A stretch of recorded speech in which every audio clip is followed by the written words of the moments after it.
We finally got to sit down this week and watch the Patterson cut of Kenobi.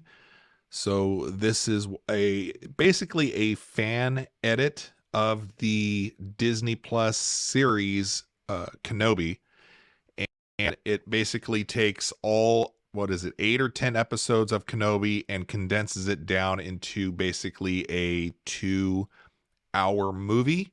And you can watch Patterson's uh he's got a TikTok account, but the file's out there on YouTube as well, describing what he did with the series, why he did what he did with the editing, uh, as far as taking a lot of the fluff storyline out and some things that really stick out and bother a lot of people. Look, the state of Star Wars, it's probably the most unique franchise that has this particular problem. It's too big. It's too big, and it caters to too many people, and too many people have their hands in it. And so it's all over the board. And some people may like where Star Wars is headed. There's a group that doesn't like where Star Wars is headed or where it's at. It's one of those things to where I'm a huge Star Wars fan. 80s baby, had all the toys, watched all the movies, most of the extended universe stuff. I didn't really get into any of the books, the comic books, storylines or whatever, but I'm above average when it comes to knowledge of the Star Wars universe compared to the average person. And I'll have to say, uh, Star Wars they're kind of losing me. And there has been a couple glimmers of hope. Mandalorian season 1, that I was like, okay, I I kind of like where this is going. It's something kind of different. And eh, Dave Filoni, I think, does a really good job. He's basically the mastermind behind Clone Wars, the cartoon version that was on Disney.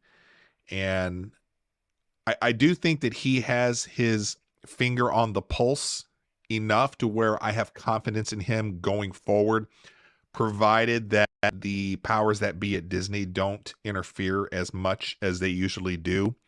But I will say that, I mentioned season 1 of Mandalorian as being something that got me super excited.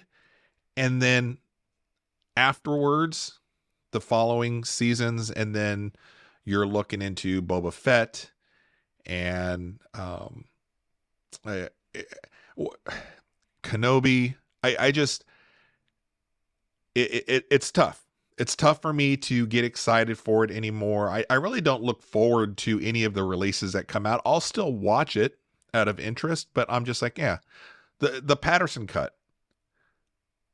Patterson did a fantastic job of getting this thing down to what I thought was going to be just an Obi-Wan Kenobi movie. And I think initially that was the case. And then somehow, with what was it, Rogue One basically bombing, that Disney decided to go on a different path for a lot of the newer Star Wars releases and make it into a TV series to feature on Disney Plus. The Kenobi series, it was okay. There were a lot of fantastic scenes within Kenobi. The storyline, parts of it were really, really good. And then for me, as I watched the series, it was too much of bad acting and just terrible script, terrible writing.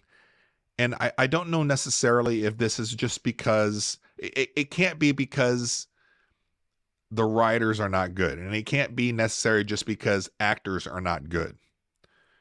I think there's just too many hands pulling the project in different ways. So Patterson has gone in, cut it down to 2 hours, and I loved it. Is it perfect? No. And I don't put things out there to where they have to be perfect. But I could go back and rewatch the Patterson cut of Kenobi multiple times. Like I will probably go down down the road. I'll watch the Patterson cut. I probably won't go back and watch the Kenobi series as it is. So Patterson did take some liberties in adding in a couple scenes, and if you don't look too hard, they fit in pretty good. He adds in a scene during the first kind of battle between Vader and Obi-Wan where he puts Obi-Wan into the fire. He adds a scene there that actually makes the original kind of makes sense as to, well, why are we letting Kenobi just kind of go or whatever. There's a scene he adds with dialogue. How does he do it? I don't know. I'm sure there's a behind the scenes creative process of what he kind of did, which he does explain a lot of why he added some things, but most of it is just recutting and trimming down a lot of the fluff. And what he does towards the end of the show, getting rid of just an entire story arc, it makes it so much better. Now, one of the things that he did do is add in a couple of the John Williams scores, the score for I think it was episode 1, Duel of the Fates, and I forget another song that he had pulled from John Williams, which isn't part of Kenobi. What he did there, it fits better. It just fits better with the scene in Kenobi at the end. So if you're interested, while it's out there, it's rather easy to get to. Just go online, Google Patterson cut Kenobi. It takes you to a page to where you can go and download it right now.